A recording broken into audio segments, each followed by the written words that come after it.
Hola, buenas noches y bienvenidos a este pequeño rincón del cinéfilo. Y hoy vamos a comentar una película que no tiene absolutamente nada que ver con todas las que os he venido comentando en todos los vídeos anteriores, porque hoy vamos a cambiar de género. Os he comentado películas de fantasía, de ciencia ficción, de terror, incluso gore, pero hoy vamos también con un título muy importante en la historia del cine y vamos con un género que es uno de mis favoritos y que en el Hollywood actual no hay pieza comparable a esta, pero vamos, ni por asomo. Os estoy hablando de un clásico de la historia del cine, una de las mejores comedias y una de las mejores películas de la historia. Estamos hablando de Historias de Filadelfia de George Cukor. Como es habitual en mis vídeos, siempre empiezo un poquito hablando del director, porque es también necesario que os hable un poquito de este director, que la verdad es que es una joya del cine clásico y por extensión del cine de todos los tiempos.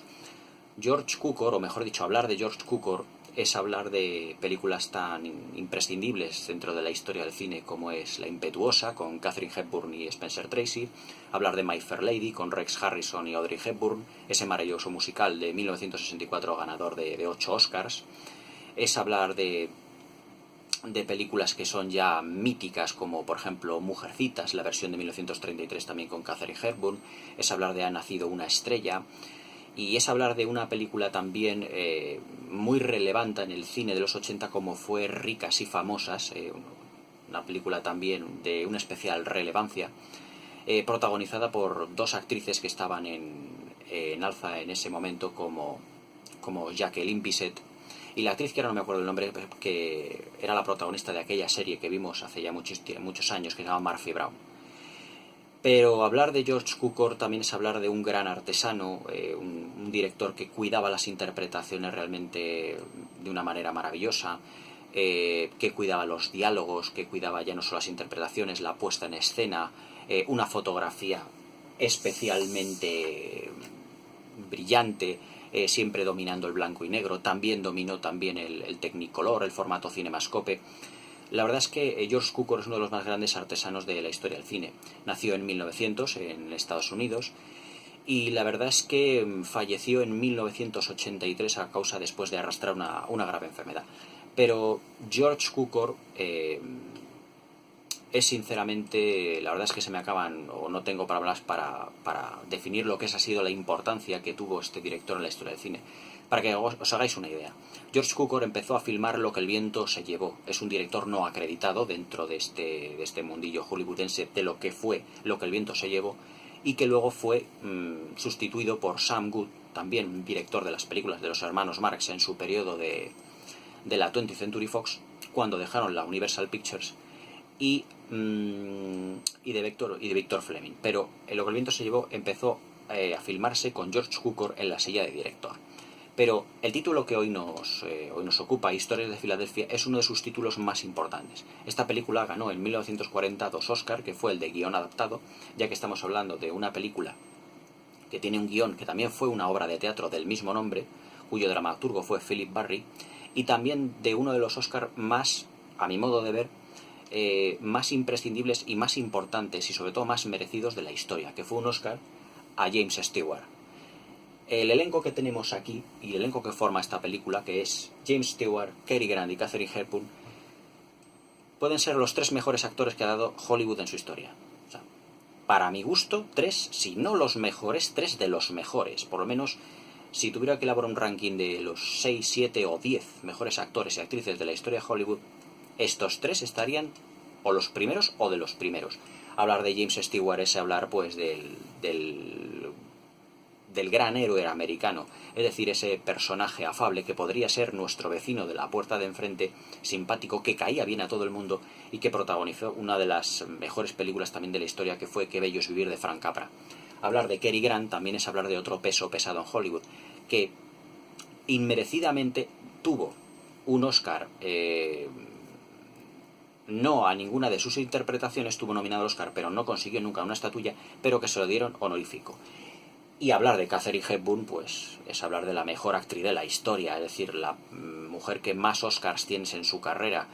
Tiene 19 o 18 nominaciones al Oscar, solo superado por Meryl Streep, con esa moda famosa que tenemos en los últimos años en Hollywood de dar una nominación al Oscar por defecto a Meryl Streep, lo merezca o no lo merezca. Pero las 18 o 19 nominaciones del Oscar que ostenta Katharine Hepburn sí que son completamente merecidas. Era una actriz todoterreno, muy camaleónica, capaz de hacerte la mejor comedia o hacerte el mejor drama, de hacerte reír, de hacerte llorar, ser una mujer nostálgica, ser una mujer cómica, ser una mujer entrañable. Tenía todos los registros sabidos y por haber, y que se pueden encontrar en una actriz. Para mí es la mejor actriz de la historia del cine. Y entre James Stewart y Cary Grant, pues fijaos, o sea, el elenco no puede ser mejor.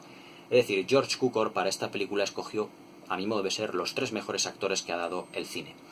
La adaptación que se hace de la novela de Philip Barry, perdón, de la obra teatral de Philip Barry, es una traslación completamente directa y es muy deudora de aquellas películas que se hacían en los años 30 y también que se harían en los años 40, en el que hay la típica guerra de sexos, en el que constantemente están lanzándose pullitas los hombres y las mujeres. Así, hablarlo un poco de un modo más coloquial. Os estoy hablando de las screwball comedies. Las screwball comedies fue un pequeño género, subgénero dentro del género de comedia en los años 30 y los años 40 en Hollywood, donde pues estaba el protagonista masculino y la protagonista femenina, pero siempre con un gran carácter, y que constantemente estaban con diálogos muy afilados, con diálogos con dobles sentidos, pero siempre de una manera, desarrollándose la trama de una manera muy rápida. Diálogos afilados, muy incisivos, que los actores recitaban a toda velocidad, casi no nos dábamos cuenta del desarrollo de la trama, pero que eran comedias muy, muy ingeniosas en todo momento. Hoy en día, por desgracia, no tenemos este nivel ni en las comedias ni en los dramas, porque Hollywood ya, por desgracia, no es el Hollywood clásico de los años 40, de los años 50 y muchísimo menos el de los años 30. La sinopsis de la película, que es tremendamente divertida y que os la recomiendo fehacientemente, es que Katharine Hepburn interpreta a una mujer de la alta sociedad, pero que es la típica mujer, pues bueno, chica, que vive con sus padres, en una casa muy ampulosa, muy adinerada, y que tiene, por así decirlo, pues todas las virtudes que podía tener pues una chica excesivamente adinerada, que lo tiene todo hecho y que tiene la vida completamente arreglada, por así decirlo. Es decir, es vanidosa, es caprichosa, es impetuosa, se comporta más como una mujer, más como una niña, que tiene a todo el mundo a sus pies, porque es una mujer tremendamente caprichosa en todo momento. Que se casó hacía tiempo con el personaje de Cary Grant. Su nombre es uno de los más míticos de la historia del cine, C.K. Dexter Haven, pero cuyo matrimonio no fue a más, porque ella pues era muy caprichosa, muy niña y también un tanto, por así decirlo, un tanto frígida en las relaciones. Es lo que da a entender Cary Grant. Estamos hablando de una película de 1940, no se podían dar esas connotaciones en el cine de entonces, pero los directores, los guionistas, lo hacían de una manera más soterrada para que pudiera pasar el canon de censura de aquella época. Entonces Cary Grant, bueno, pues en la boda de Katharine Hepburn, cuyo nombre es Tracy Lord es el nombre que se puso una de las famosas actrices, una de las más famosas actrices del cine pornográfico, precisamente acordándose de este personaje, el personaje Katharine Hepburn en esta película. Entonces, Cary Grant, intentando vengarse un poquito de ella, involucra como infiltrados en la boda a un periodista que es James Stewart, acompañado de la mujer que está justamente detrás, llamada Ruth Halsey, si no recuerdo, y que les involucra para intentar pues desentrañar todos esos puntos espinosos que tenía la alta sociedad o la burguesía neoyorquina de los años 40, con tal de vengarse un poquito. Entonces, la película se desarrolla dentro de lo que es un gran enredo de personajes y de situaciones cada vez más hilarantes, incluso más grotescas, pero siempre llena de diálogos afilados, de diálogos muy ingeniosos. Nos encontramos en realidad con la típica película que es una comedia romántica. Pero claro, no es la típica comedia romántica como pudiera ser, por ejemplo, Pretty Woman, para los más jóvenes que me pudieran estar viendo, sino que aquí los diálogos y los personajes son mucho más profundos, más trabajados, porque en esta película lo soterrado que se encuentra, o lo que quiere mostrar también, tanto el guionista como el director, son, por así decirlo, las miserias de la clase alta o de la burguesía neoyorquina en aquellos tiempos, por extensión, la burguesía o la clase alta de Estados Unidos en aquella época, en los años 40. Es decir, todos los conglomerados que hay dentro de todos los personajes, de todas las situaciones. Me explico. El padre de ella, el padre de Katharine Hepburn, tiene un lío, un pseudo lío con una bailarina. Cuando llega el padre a la casa y están los dos periodistas, para que no se enteren de que tiene un lío, o que empieza a hablar de su lío y todo eso, porque el padre no sabe que son periodistas, le dice que es su tío y le saluda como el tío. Y posteriormente, cuando viene el tío, porque estamos en la boda del segundo matrimonio de ella, pues al tío le hace pasar por padre, con el consiguiente enredo que hay en toda la familia. Entonces, las situaciones son constantemente hilarantes, con dobles sentidos, con diálogos ingeniosos, siempre intentando cazar o pinchar al personaje que hay hasta al lado. Todo eso durante las casi 2 horas que se desarrolla el metraje. Evidentemente, tiene que haber un director muy bueno detrás de la cámara para que, detrás de todos esos ingeniosos diálogos y esas interpretaciones, la película funcione a pleno rendimiento y al 100%, porque sería muy fácil también perderse entre tanto personaje y entre tanta situación.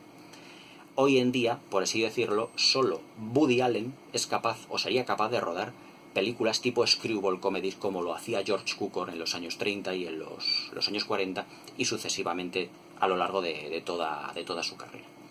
Es decir, en la parte artística, en la parte argumental, nos encontramos con una situación completamente hilarante, llena de giros en la trama, llena de constantes vaivenes de los personajes que entran constantemente en salones, en habitaciones. Es un entrar y salir de personajes como si fuera una especie como de obra de teatro, ya que la película, si os podéis dar cuenta o si tenéis oportunidad de verla, siempre se desarrolla en una serie de sets desdecorados muy limitados, que son la casa de Tracy Lord, del personaje de Katharine Hepburn, que es donde se desarrolla todo lo que es la trama y el argumento de la película. El nivel de las interpretaciones es realmente maravilloso. Cary Grant es un papel para que Cary Grant se luzca. Es decir, Cary Grant, que podía hacer tanto personajes cómicos como personajes dramáticos, en esta película luce el maravilloso actor de comedia que es, con sus gestos, con sus ademanes, con sus miradas de sorpresa, como diciendo qué está pasando aquí, qué es lo que estoy haciendo, y que mantiene una especie como de relación amor-odio con el personaje de Katharine Hepburn. Y luego tenemos posteriormente a James Stewart, que es el periodista que intenta sacarle todos los entresijos a Katharine Hepburn sobre sus miserias, las miserias de su familia, pero que el personaje de Katharine Hepburn pues no se va dejando tan fácilmente, porque claro, ella, aunque sea una niña mimada, no es tonta. Faltaría más. Entonces hay unas escenas muy hilarantes con ellos dos, con Katharine Hepburn y con James Stewart, en la piscina, intentando descifrarse el uno al otro, porque Katharine Hepburn quiere conocer a James Stewart. James Stewart empieza a encariñarse del personaje de Katharine Hepburn, diciendo que es una gran mujer, todo ello, elevándole evidentemente y engrandándola cada vez más. Es porque ella ya se va poniendo hinchadísima.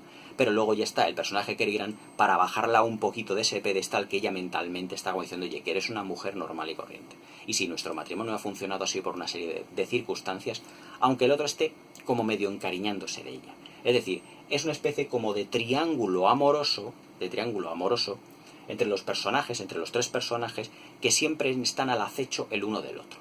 La verdad es que la película, lo que trae interpretaciones y guión, es como una de las obras cumbre del Hollywood clásico. Es decir, esto era lo que en Hollywood se hacía habitualmente.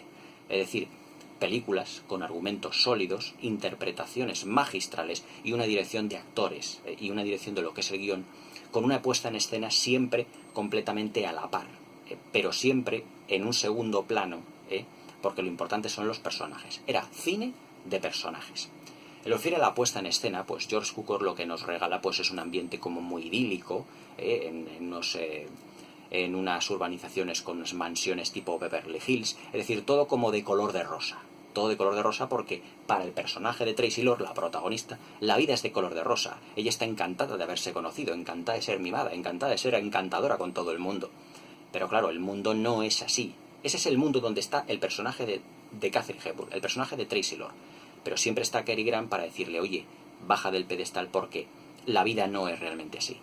La película está llena, como os estoy contando, pues podéis dar cuenta, de un montón de recovecos argumentales y de guión que, sinceramente, hay que ir masticando poco a poco, y que uno solo se va dando cuenta cuando ve este magnífico filme. Es una película muy compleja a nivel de guión, muy compleja a nivel de personajes, pero en todo momento muy divertida.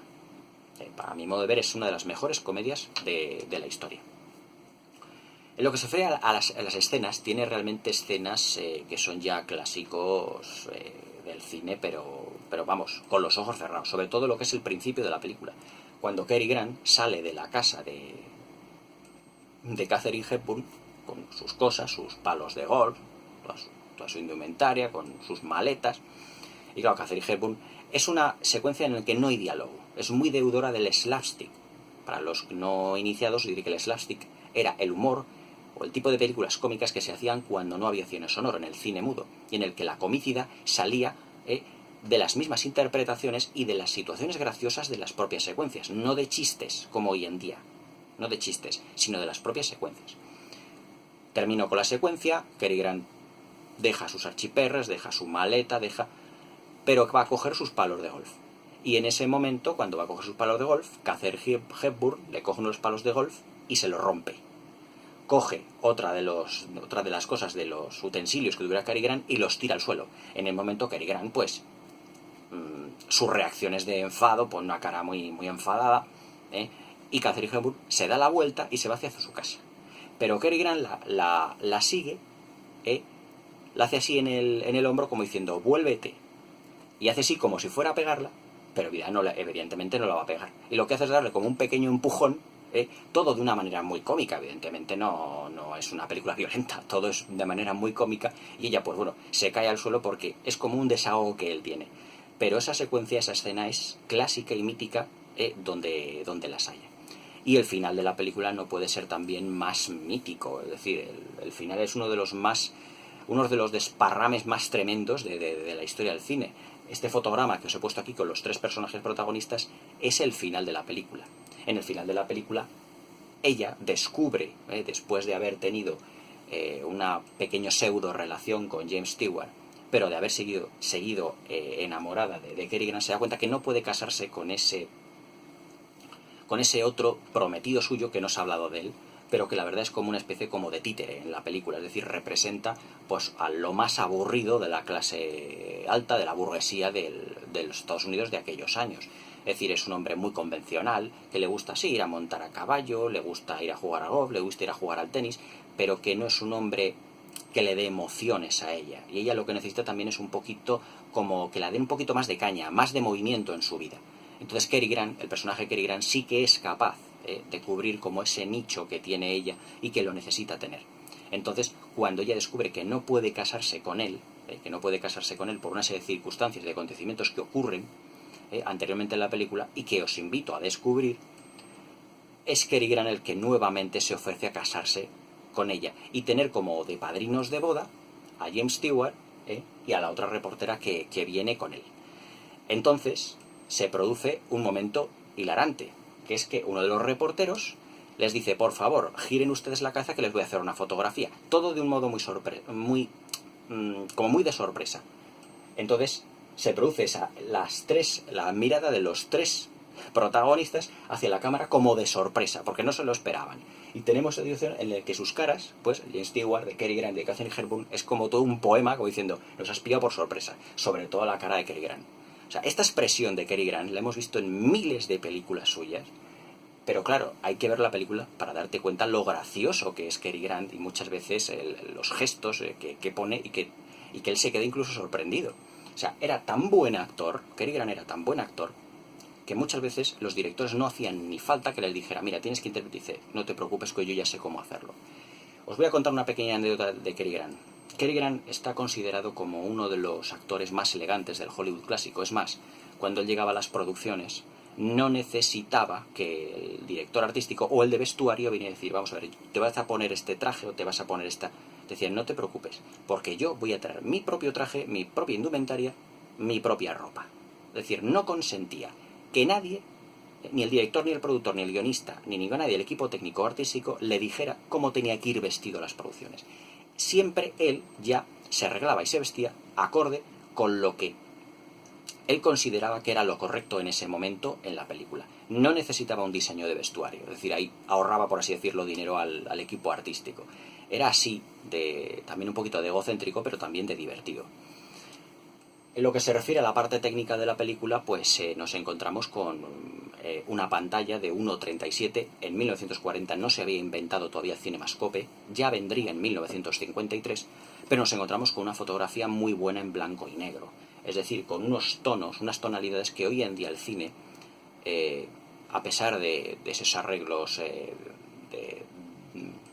por ordenador, de los retoques digitales, retoques de fotografía, retoques de colorido, no es capaz de hacer. Es decir, el brillo que tenían estas producciones, ya fuera en Panavisión, rodadas en todos los formatos, conseguían también una luminosidad los decorados, una luminosidad los trajes, las caras, todo lo que son los fondos oscuros. Tenían un contraste en blanco y negro realmente magnífico. Y tenían una riqueza de detalles la imagen que ahora viéndola, yo que la tengo en edición de DVD, es un auténtico deleite para la imagen, lo bien que están filmados los interiores, los exteriores. Es decir, los directores del Hollywood clásico sabían rodar o sabían darle un protagonismo también a los fondos, a los decorados, porque todos ellos no están ahí por capricho, por consentimiento del productor o del director, sino que también tienen que cumplir una función. Y todos los decorados que vemos en esta película, ya sean interiores o exteriores, siempre estaban acordes con el ambiente que se generaba en la película. Aquí tenemos un ambiente muy divertido. Es decir, no es una película en la que además de la comicidad haya momentos dramáticos, prácticamente muy poco. Siempre hay momentos divertidos, en todo momento, entre las casi 2 horas de metraje. Y lo que os iba a decir, los decorados, lo que es la dirección artística, todo ello está, como así decirlo, puesto de una manera en el que los actores se pueden mover muy libremente dentro de los planos. Se pueden mover de una manera muy ágil, es decir, técnicamente abundan los planos medios, abundan los planos secuencia. En el Hollywood clásico, para sacarle mayor jugo, o lo que se iba a decir, a la dirección artística, a los decorados, se grababa casi siempre en plano secuencia. Había muy poco movimiento de cámara en lo que se refiere a zooms, en lo que se refiere a constantemente cortes en el montaje.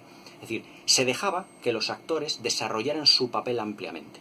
Se rodaba en plano secuencia. No se hacían muchos primeros planos, no se hacían muchos picados, contrapicados, no. Todo eran planos medios, planos generales, planos medios, y así prácticamente todo el film.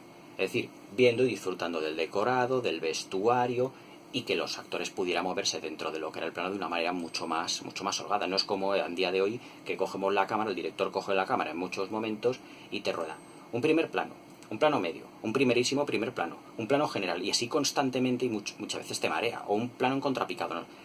En el Hollywood clásico había mucho plano secuencia. Dejaban que los actores se desarrollaran bien sus personajes, y la Historia de Filadelfia es un claro ejemplo de lo que era el método de rodar clásico en aquella época. Es decir, no nos encontramos con una película rápida en lo que se refiere al rapidez de montaje, sino que nos encontramos con una película rápida en los diálogos, en las interpretaciones, esos diálogos afilados que estaban constantemente.